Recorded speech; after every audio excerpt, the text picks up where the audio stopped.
So I guess we are live now. So guys,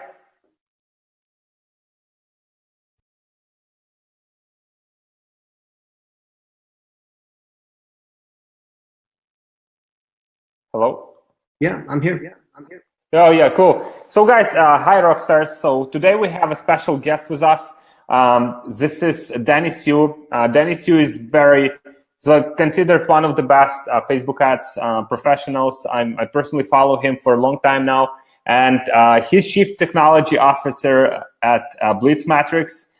He's an internationally recognized lecturer in Facebook marketing, having been featured in the Wall Street Journal, New York Times, LA Times, National Public Radio, TechCrunch, Fox News, and CBS Evening News. He is also a regular contributor to Ads Week Social Times column.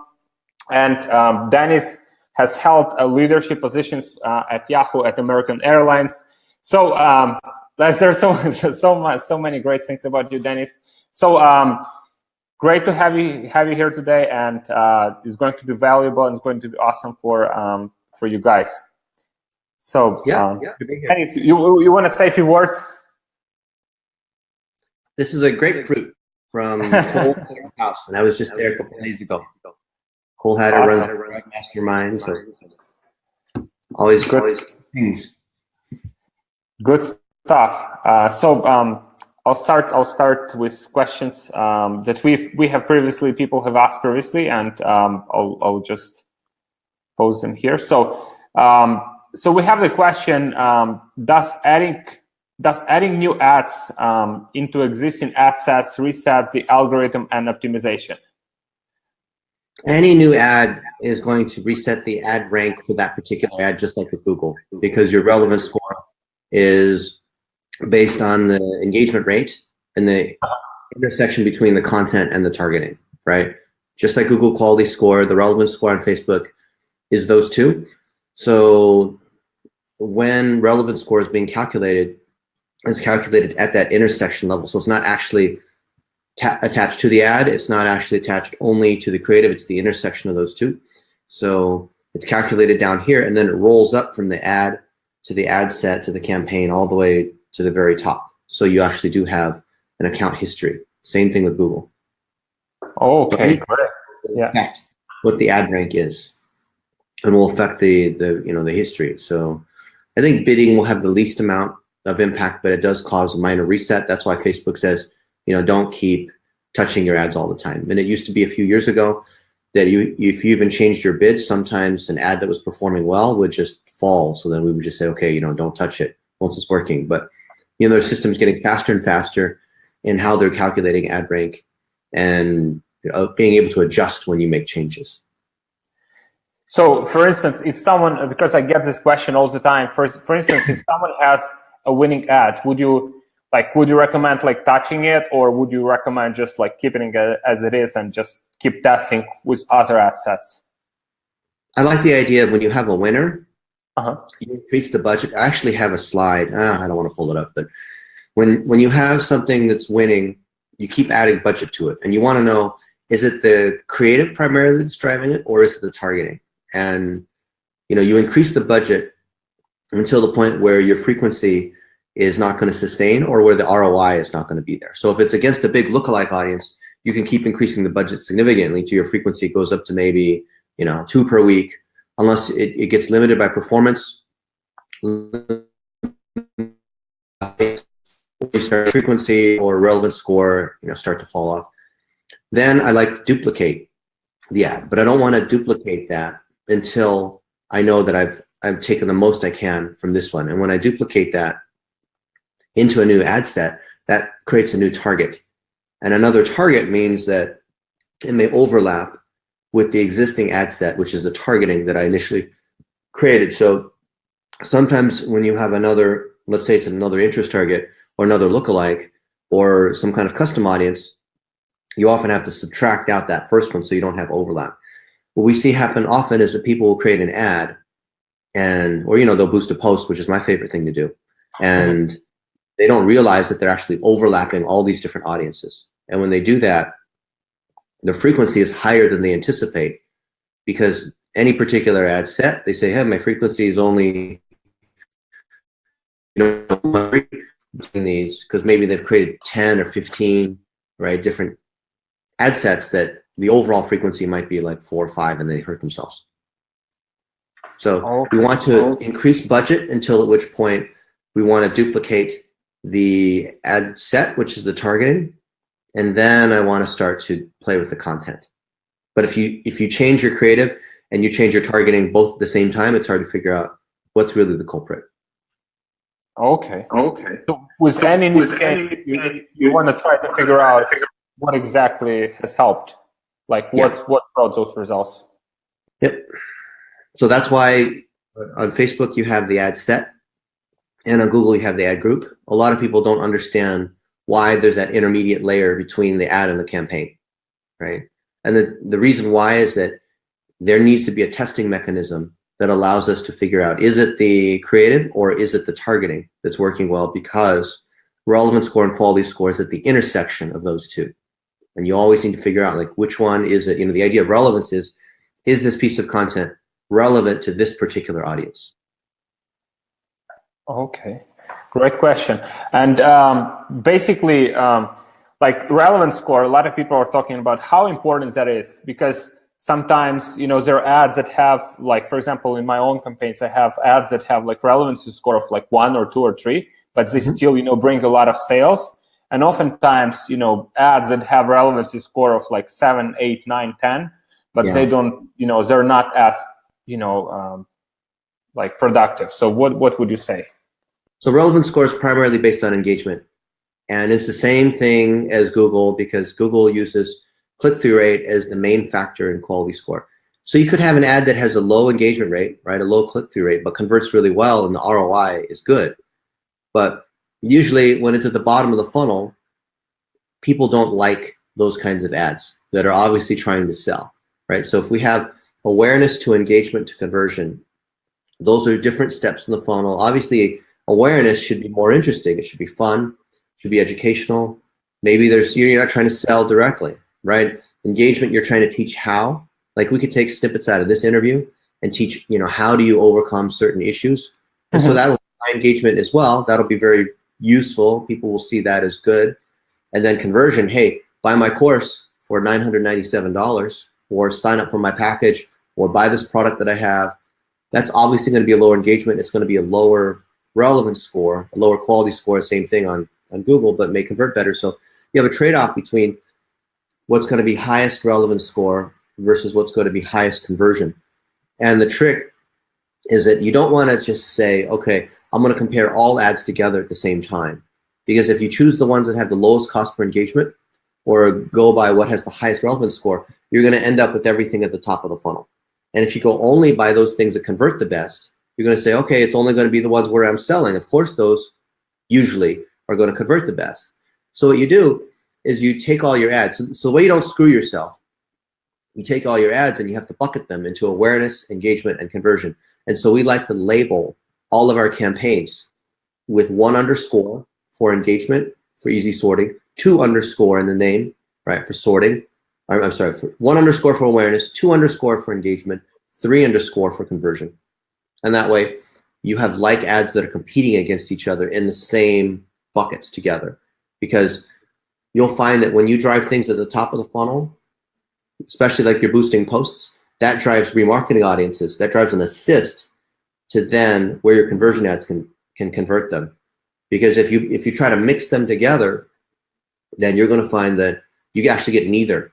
Because then you're just trying to convert off of a cold audience instead of warming them up with an assist. An assist has value, right? Just like in basketball or soccer or whatever, there's an assist. You need to warm them up with that first touch so they know who you are. They understand that what you have is valuable. There's social proof. There's credibility. There's customer testimonials. There's some kind of education. There's some kind of positioning. And then that leads towards the actual sale. And most people, they miss that because they only want conversion, but they don't realize that there's an intermediate assist layer that they have to get done. Can you guys see me, by the way? Let me know in the chat here. I'm just looking at this. I haven't used this Be Live tool before, but I see it in the group. It looks like some of my stuff is pixelated. Yeah, so I see the same on my side. I don't know, guys, if you can put in chat box, if you can see Dennis properly. I see the same on my side. I thought it's on my side. I thought it's my connection did bad. You see me okay?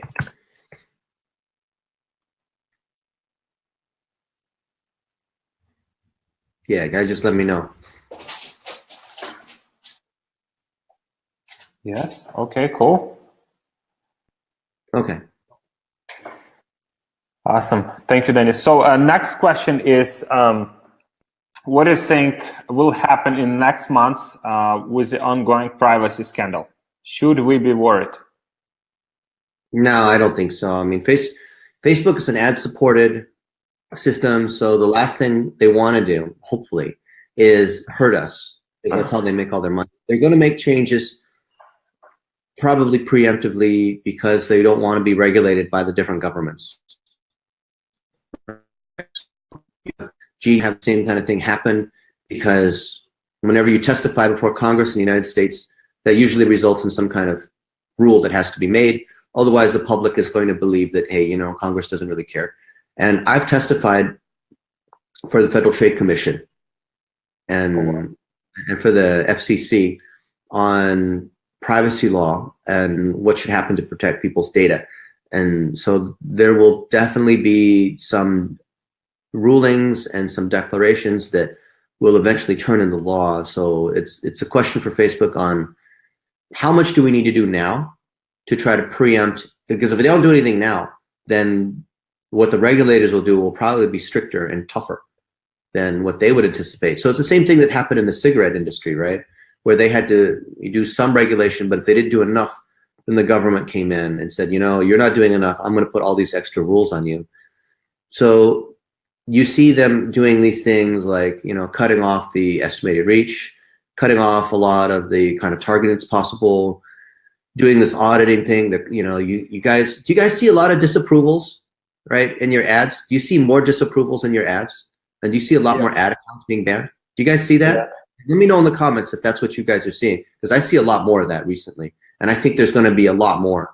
So I think we got to be more careful on any kind of ad creation that we have. I'm not saying like, you know, you're not allowed to have a single ad disapproval, because most of it is done automatically, right? Because the system will disapprove you because it looks for, you know, keywords like you in there, or before and after photos, or looks for, you know, nudity. I mean, the system automatically looks for those things, but, you know, certainly we want to be more careful about ad disapprovals, because I think it's going to be tougher to get ad accounts back. Oh, it's already almost impossible.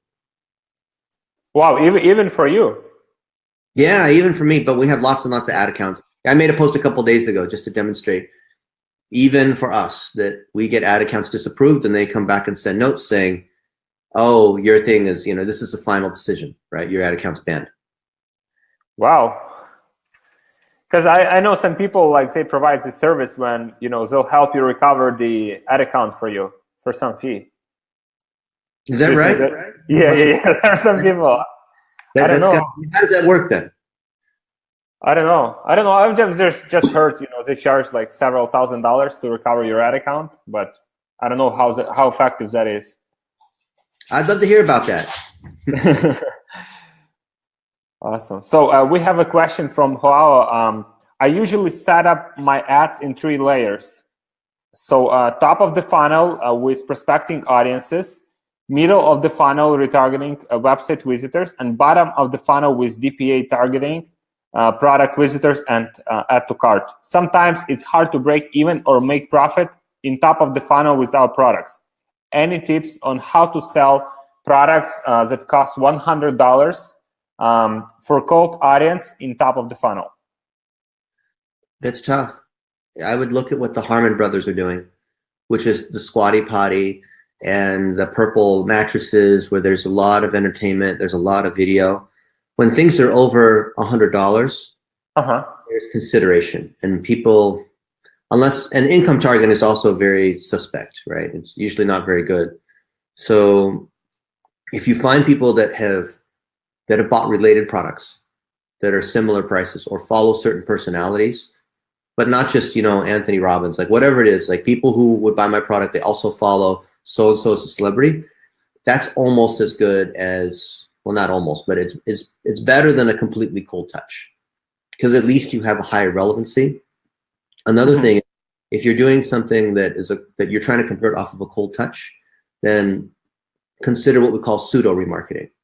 And that is when you have let's say that, I have an interview with Mark Zuckerberg, right? Well, if there's an interview with me and Mark Zuckerberg, and we're talking about his favorite ice cream in Palo Alto at the Creamery, right? Or, how he used to walk around in, I don't know, just like some random thing, his dog, right? We could take the snippets of those video interviews, boost those, and use that as a cold touch. That in combination with other video where I say, oh, and here's my product or whatever it is, to drive a sell. Because the reason why companies use celebrities is that it creates a pseudo remarketing touch. It is still technically a cold touch because you've not put them in a custom familiar person. When you hit them with a cold touch, they're already kind of aware of who that person is, and so that transfers to you, which is the idea of it. We call that implied endorsement. So if you are with someone else, and like I told you, I was with Cole Hatter a few days ago, right? He runs the Thrive Mastermind. That's, Anthony Robbins and Gary Vaynerchuk and all of these. Well, can you repeat that name? That guy? Cole Hatter. Is that a real estate guy? Yeah. That's the guy who works like with Tai Lopez? Yeah, all of them. Oh, okay. We were at his house. I've seen his ad like yesterday. Like, it's amazing. Great things from his house. We were in his backyard and we were making videos together, right? Oh, nice. We were talking with some of our friends like Naveen Jain. He's a billionaire, right? He's worth $8 billion. Oh, and wow. we're talking, what you need to do to be good at Facebook ads. And so we can take those snippets of those interviews of me with these other people and then put them out there to a particular audience. And that audience that already trusts Gary Vaynerchuk, that trusts Tai Lopez, that trusts whoever it is, that will confer onto us, right? For whatever product we want to sell. You could do that off of a cold touch, because when people trust, that's how they convert. Any of us that are actually trying to drive conversions know that we are in the trust business. When you build trust because of social proof of lots of people that click like, because someone else that you already trust is saying, hey, you should buy. Like, think about the recommendation power of your friends. When your friends say, hey, Alexander, or hey, Vent, here's an amazing restaurant you should go eat hamburgers at, right? Yeah. See, Gerard says, yeah, look at the picture of Josh Fector in the back and Mark Zuckerberg. Yeah, exactly. That's what's going on. That creates the social proof, right? Yeah. We've got lots of these. Oh, you probably can't. I'll just turn this. I've got a rack here with a ton of Facebook shirts from, we were just there at Facebook recently, right? We've been to Facebook a number of times. And so we bring these to conferences, right? A lot of these things. So, and that just creates proof. When you create tons of proof, tons of authority, then people are more willing to buy, because they just, like, if you do look at these, you're walking down the street in a city you've never been in, and you open up Yelp and you see, hey, here's all these restaurants. There's one that has 1,000 reviews, 4.9 stars on Yelp. You're going to say, wow, that must be pretty legitimate, right? So when there's social proof, people are willing to suspend a lot of the research. Do you ever buy stuff on Amazon, right? Oh yeah. I watch reviews. Reviews are good. Like, I would buy. Yeah. So I'm crazy on Amazon, where I'm constantly buying stuff, and I don't have time to research every single thing that's going on. So I'll just look at whatever. I'll just read it quickly, but primarily I'm going on what has the most reviews. Even though there's a lot of fake reviews and there's ways to cheat the system, but when you have social proof through reviews, through people that they trust, through lots of other people that have bought it, those are all things that help you convert on a first touch. That's what, this other guy's asking, right? Yeah. Awesome. Great feedback. And I just started to think that's exactly, how how the mind works, right? You're looking for some kind of like proof of concepts that someone else has showed you that, you know, that is like proven resource, proven, you know, product or service. Yeah. Awesome. So we have a question. We should move to Google AdWords as Facebook ads are dead now. Would you say Facebook ads are dead?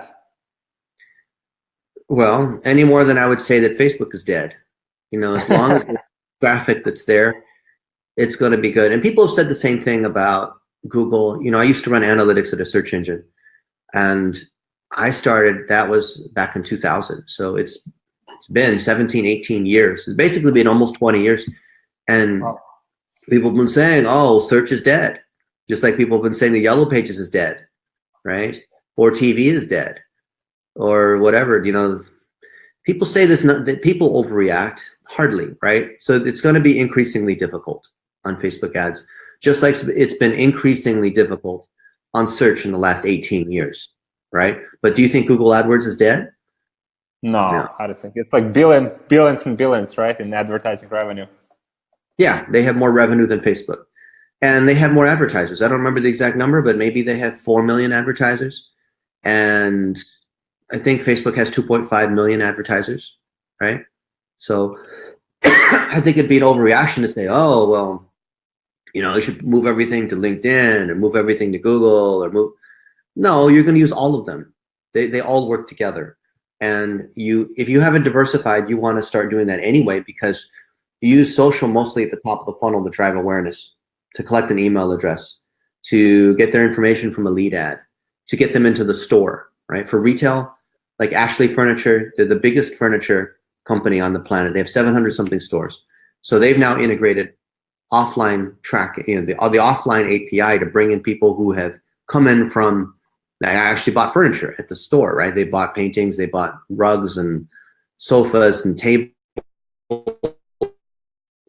We see that when we drive awareness, when we use, maybe it's something like a brand awareness ad, maybe it's a funny video of different people in their local store, all that kind of stuff does drive people into the store to measure. So it's not to say you abandon Facebook, it's to say that you need to use all these channels together.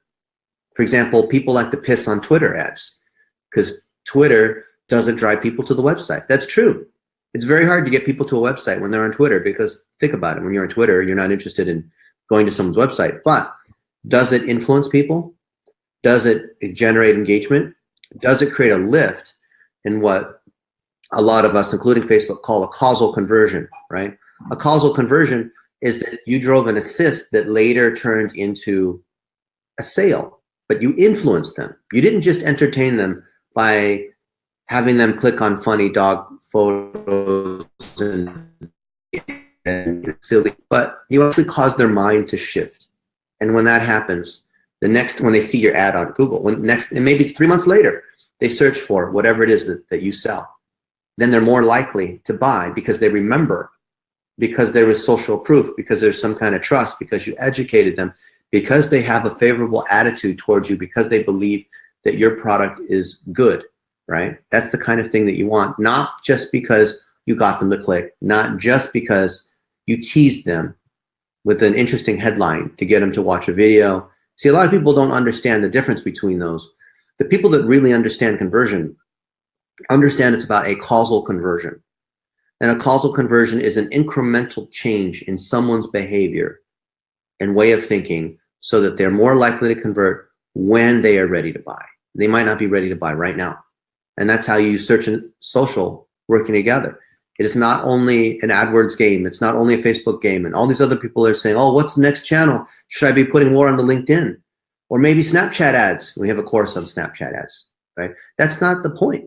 The point is, how do you bring all these channels together to be able to satisfy people as they go through that funnel, that of awareness to engagement to conversion? And it always goes back to that. That'll never go away.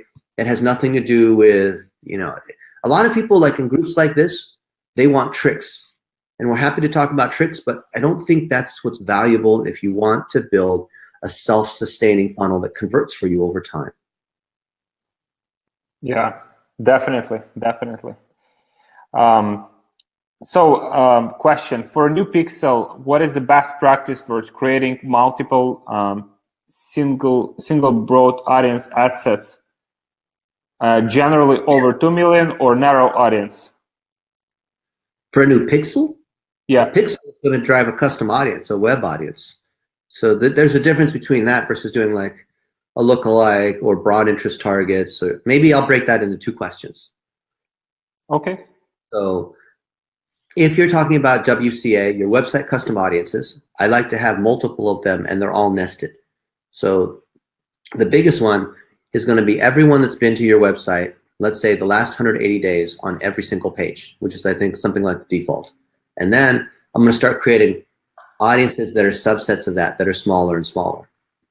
The smallest one is going to be a 1-day website abandoner on your key landing page or shopping cart. People who didn't buy in the last 24 hours. And if you have 2 items, then maybe you have 2. It's all driven by 1 pixel, but you can create audiences off of these things, right? So I have people that have abandoned usually, and if you create like 10 of them, then I would argue then you don't have product clarity, right? Or choose the top couple of them. So that's the smallest audience. And then go a little bit further, you can say like a 7-day abandoner audience, and then a 28-day abandoner audience. And we see when people, if they even create these audiences, which they don't, but if they do, then they're remarketing, they're running off of like a 30-day remarketing window. Well, 30 days later, people may have already bought something else. They've already decided, or it's too late. They're not interested anymore, right? Yeah. The best audience, the best converting audience is a 1-day audience. However, that's the smallest audience because whoever's in the 1-day audience yesterday will not be in the 1-day audience the next day unless they come back to the cart again, right?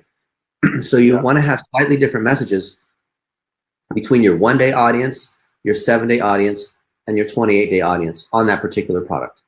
Because if you say the exact same thing, then you might as well just put them all in a 28-day bucket because there is no difference between content and targeting, in which case it should all live in the same ad set.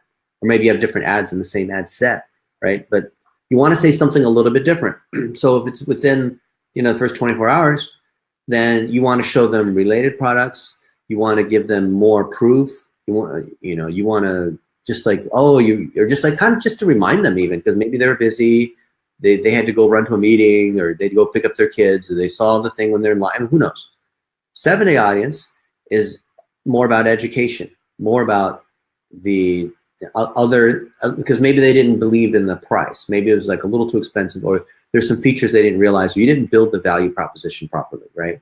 So start to shift to talk about that. And then if they still didn't buy, because then you're going 1 day and then 7-day minus 1 day, and then 28-day audience minus the 7-day audience. Now you're talking about, okay, I'll give you 20% off, or I'll throw in this extra thing.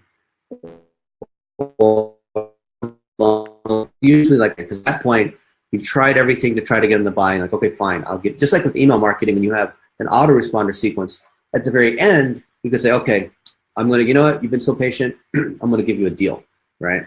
But you don't start with the deal right away, because once you do that, you've polluted anything else that you're going to say. The minute you talk about price, you pollute all the other things you might talk about, right? Yeah. So that's what you do for website custom audiences. Actually, no, there's other parts of the site where maybe they go to, maybe you have your site organized where you have it organized by topics that people care about. So, A, B, and C. So for example, we're doing stuff for Viome, and that's for it sequences the RNA in your gut and creates personalized diet recommendations that will actually help you.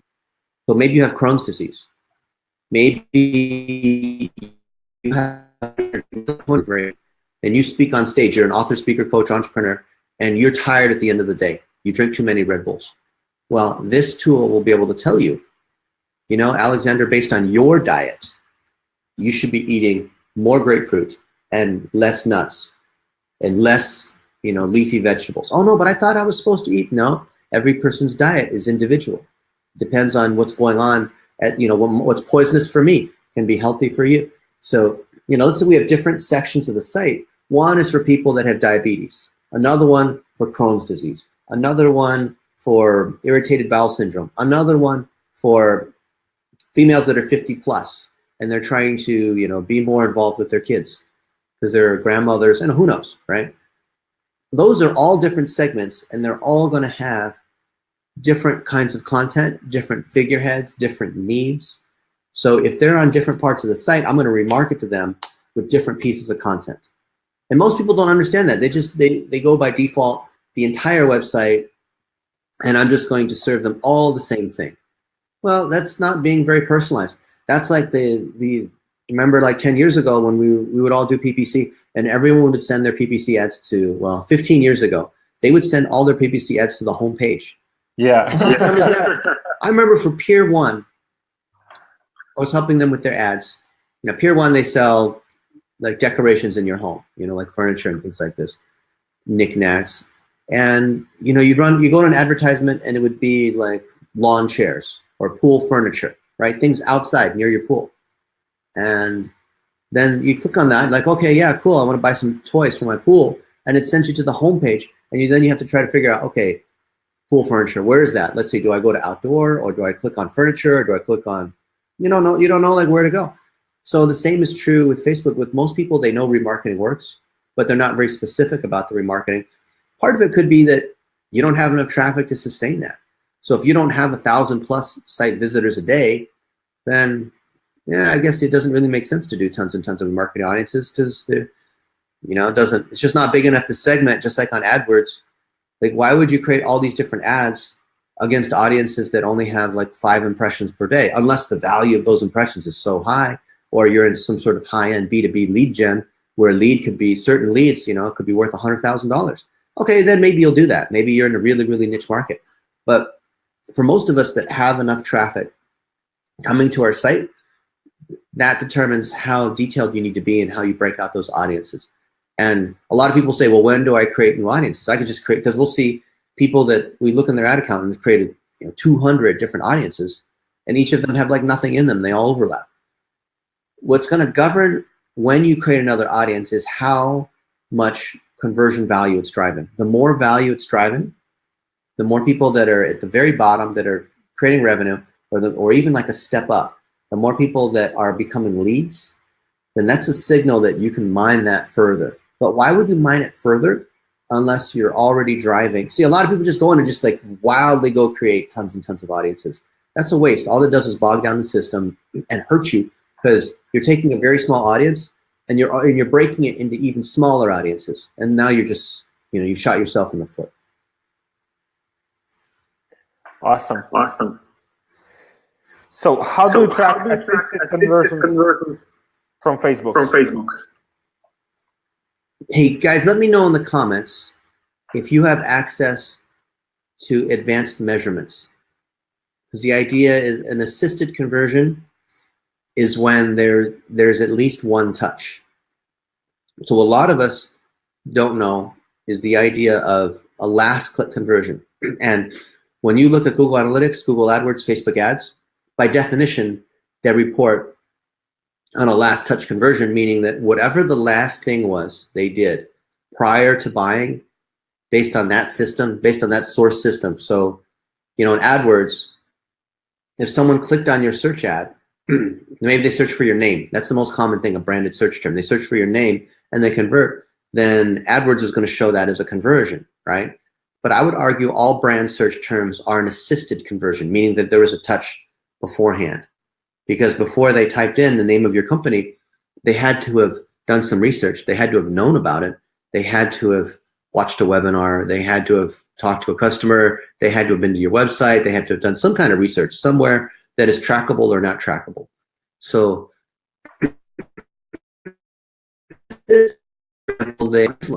maybe you sponsor an event and that causes people to search for your name. You speak at a conference. You put out some kind of ebook, or like us, we'll put out a webinar and talk about, the Golden State Warriors. And here's what the Golden State Warriors did to drive sales, and that drives more sports teams coming our way, right? That drives an assist. Maybe there's no ROI. We can't measure, just because we can't measure the ROI off of saying, okay, here's 10 things you need to do to drive more sales if you're a professional sports team. That doesn't mean there's no ROI. We're later going to see that come through in another way. And you know, Facebook has 6 ways of measuring conversion. You guys know that, right? 6 ways. So you have 1 728-day views, and you have 1 728-day click audiences. A view through audience by definition has an assist, is an assisted conversion. Because a view through means they saw, they didn't buy another channel, and the Facebook pixel was able to determine later that there was a sale. So you actually want to see more of these assisted conversions because it means that your channels are working together. It means that you have multiple touches. It means that you collected an email address and that email address turned into a sale. It means that they came to the website and maybe they had to educate themselves because maybe you have a product that's over $100, right? And that education leads to them buying later, but you've got to track when that purchase occurred. That's why we're saying like the offline conversions or maybe, you know, dynamic product ads, or maybe you go from Facebook to Google, or maybe you take your email list and that converts through Facebook, or like all these channels working together. The key theme this year at Traffic and Conversion Summit, for those of us that were there, was multi-channel funnels, right? The idea is like you bring people into a chat, and then from chat or through a phone call, they convert, right? Or let's say you have a Shopify store. You have to create some kind of education or funny video on YouTube that then brings people into your Shopify store. So most people don't realize that whenever you're talking about assisted conversions or any kind of thing where there's multiple touches that are involved, almost by definition, that means you've got to bring everything together. You've got to get your AdWords and your email and your Facebook working together. Those are the main 3. So AdWords, Facebook, and email, would you say these 3? Yeah, web, social, email, those 3 all work together because they all have custom audiences that you can bring from one to the other. You can bring, you know, web to email and email to web and web to social, social to email, social to, you can have all those combinations together working for you. Wow, awesome insights. Question. When running a lead gen campaign for a doctor, for example, is it fine if you include before and after pictures on the landing page as long as they are not on the actual displayed ad? I'd be careful about that. I've seen people get away with it, but you guys know that before and after pictures are a no-no. In the ads, definitely. So this person's asking, well, can we do that in the landing page or on the website? I have seen people get in trouble where they run to a landing page and the landing page is clean, but the home page of the website has before and afters, or it has something that would definitely get disapproved in the ads. And I've seen people's ads get shut down. Their accounts get shut down over that. So I'm sure a lot of us will say, well, you'll hear other people say, oh, but I've been able to get away with it. I was able to run something and my ad didn't get disapproved. They're just lucky because there's so many ads. Like think about how many ads are being created. Most of them are going through an automated review process.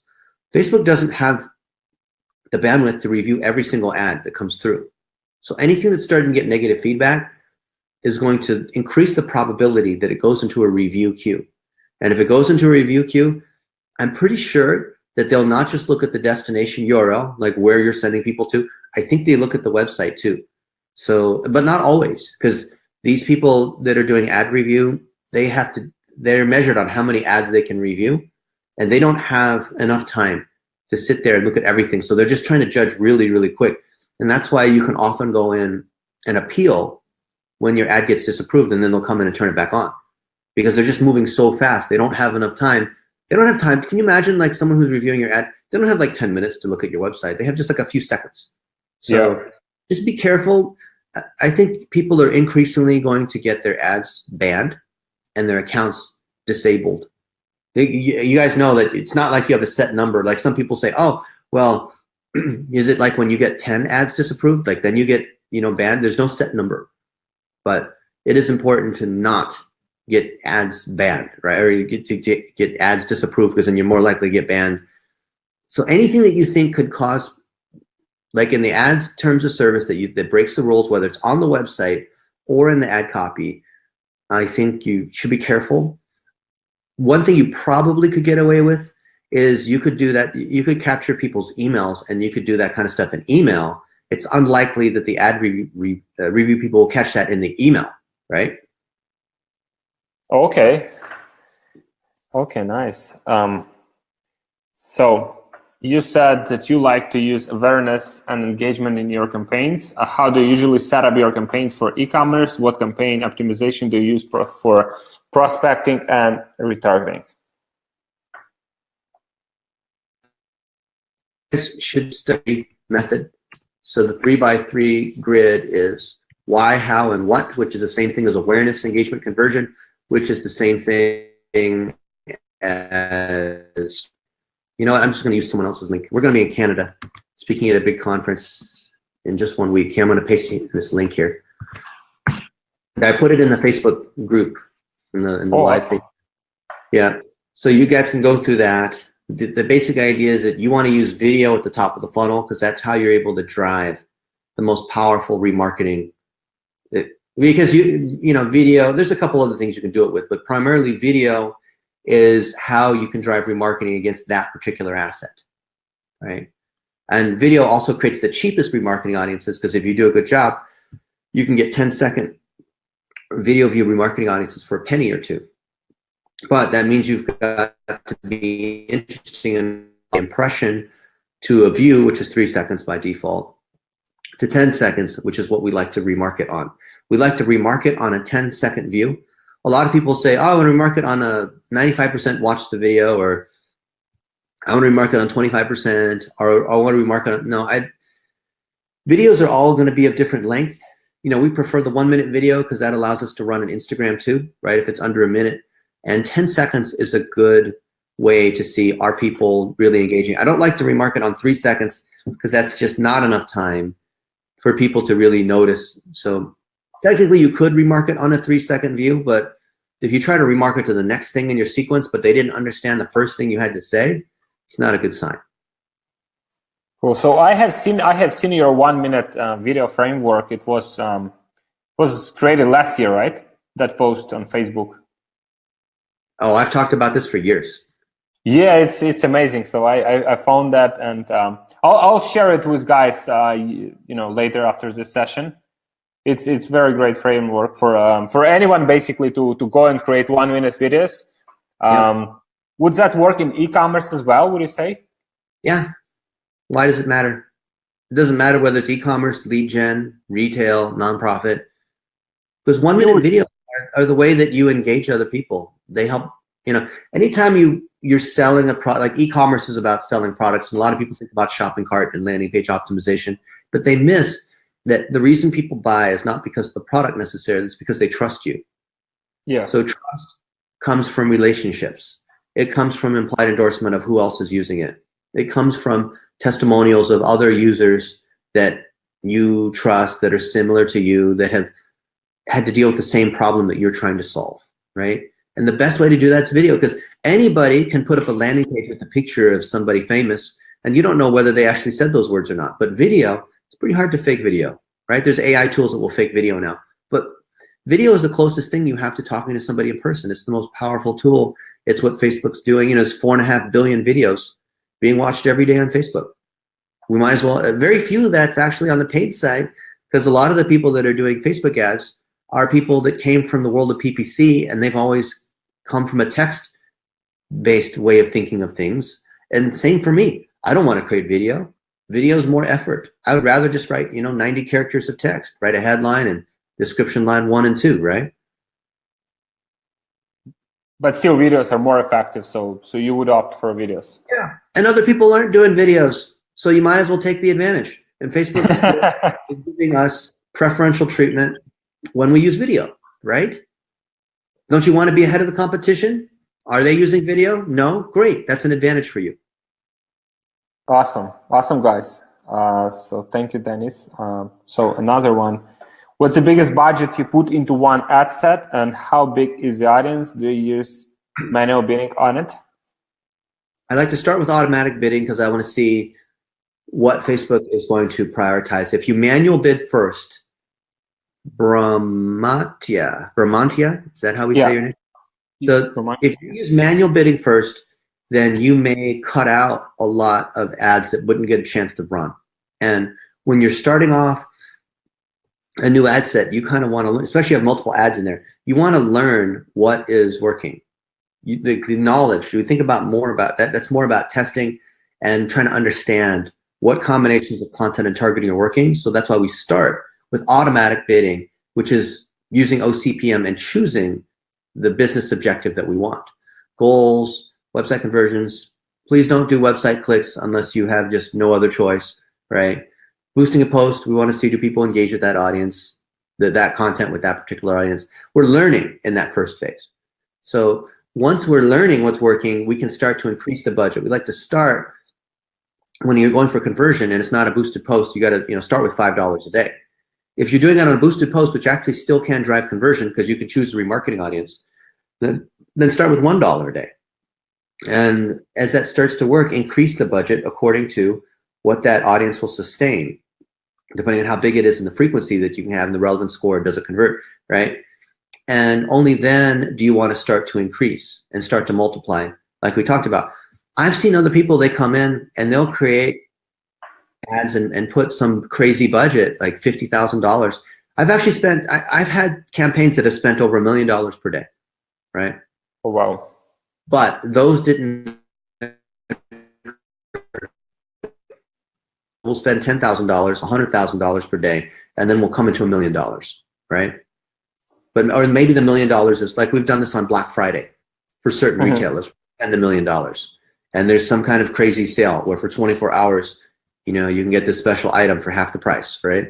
Okay, maybe then there's enough urgency in the timing because everyone knows Black Friday in the United States. That's when after eating Thanksgiving turkey, you go shopping, right? In other countries, maybe not. But if there's the expectation of the timing, you can do this kind of thing, and then you move to manual bidding along the way. But I wouldn't touch things too many times. We see things like, especially on Google, we did this for Rosetta Stone one time, and actually several times. Like the amount of money that Rosetta Stone spends on Google is so big that not only do they have a rep, but they fly in to see us. Isn't that great? They fly to see us. And the piece of advice they gave us for optimizing our campaigns was, I think they're like a top 20 worldwide advertiser on Google. That's a lot of money being spent. Was don't change your ads that often, because most of our traffic was coming through on branded search. So they're typing in Rosetta Stone into Google, and we would keep changing, right? Because every time there'd be like some kind of sale or some new TV commercial or something new we'd want to say in the ad because we thought we were optimizing, or we're changing out the different snippets. And we found actually that we were changing things so often that it kept resetting the ad rank. And that's why our cost per click was so high and why our relevance score or quality score was so low. And we found just by keeping some winners there and just letting ads sit there for a week or two was actually doing better than trying to touch things all the time. It's like if you plant seeds in your garden, don't pull up the plant by the root every day and see, oh, is it growing? Oh, are the roots bigger? Can you imagine like you're planting a garden, there's a tree that's growing, and every day you dig up the tree and you want to inspect the roots. Like yeah, no way it can grow. I'm not saying never touch your ads. I'm not saying just put the ad, run your ads and then come back a month later. I'm not saying that either.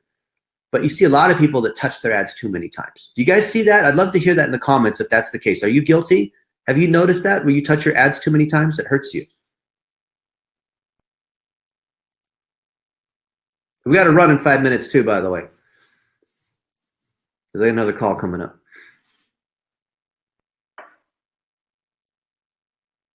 You guys there?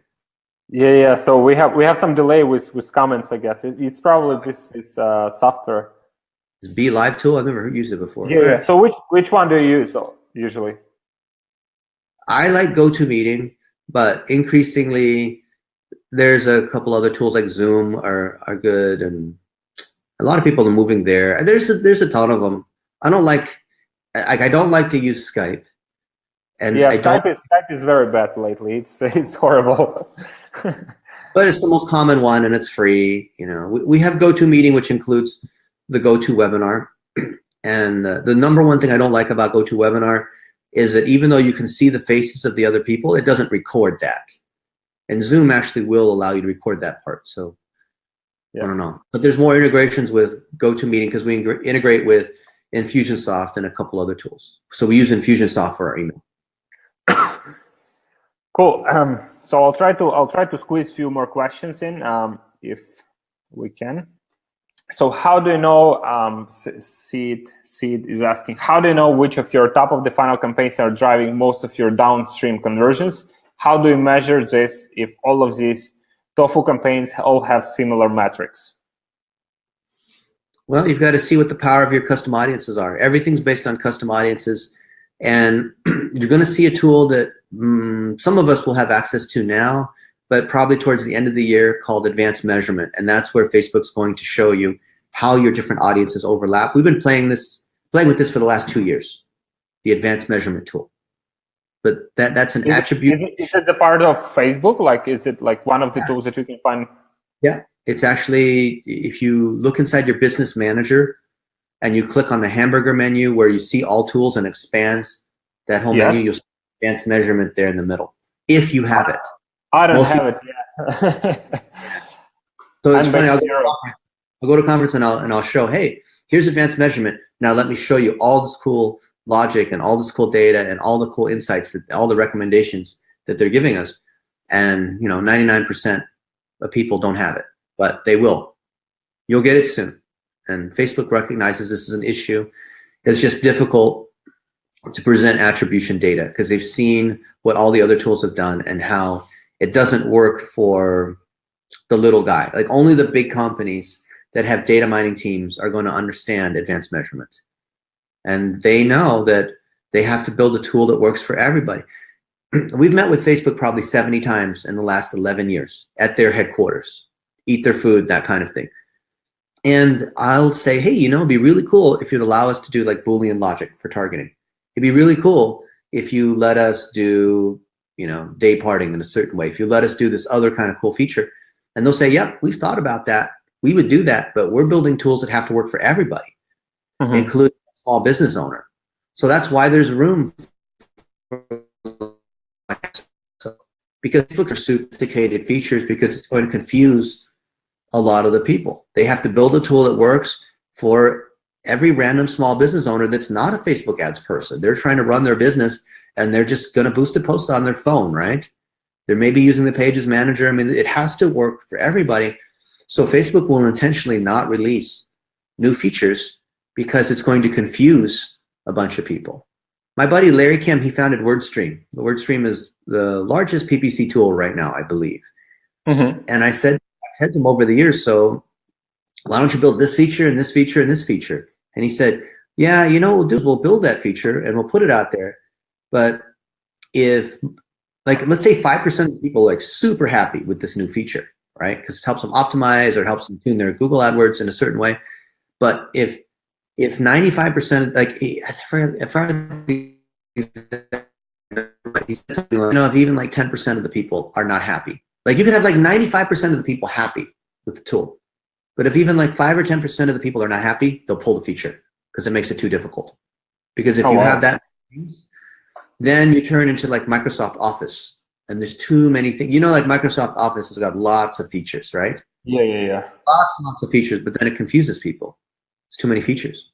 And that's where Facebook's at right now, where they could put more features, but when you talk to other people, they're already confused. They say Facebook ads is too complicated. That Business Manager and the Power Editor, which is obviously going away. All these things, it's too much. So the last thing that they want to do is just keep adding more features and make it more difficult to use. Awesome, Dennis. So you'll have to go soon, right?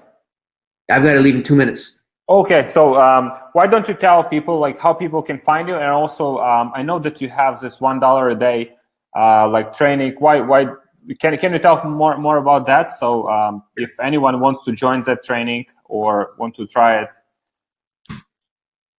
Okay, so I'm going to put a comment here. By the way, do not friend request me on Facebook. 5,000 is the limit. I'm at the 5,000. I only will, out of respect, have friends for, be friends with people I'm actually friends with, meaning that we have met and that we work together, or we have a relationship, not just because, you've seen some of our stuff. because there's too many. Like you get to a certain point where it's just hard to deal with all the kind of stuff. So you could follow my public figure page. You could connect with me on LinkedIn. I still have 7,000 open spots on LinkedIn because I think I'm like 13,000, right? You can send me an email even, dennis@blitzmetrics.com. Or better, just look at the content that I have and share it, comment on it.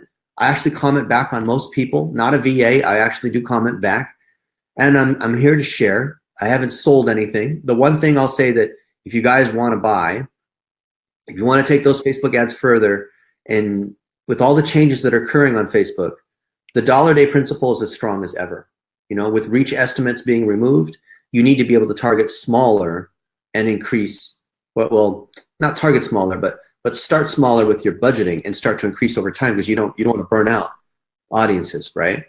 But the dollar-a-day strategy and the 1-minute video is going to be your key to driving sales, not just in e-com, but anywhere. So I put a link there in the comments, blitzmetrics.com/FDD. If you use the code GROWTH, then I believe you get 50% off.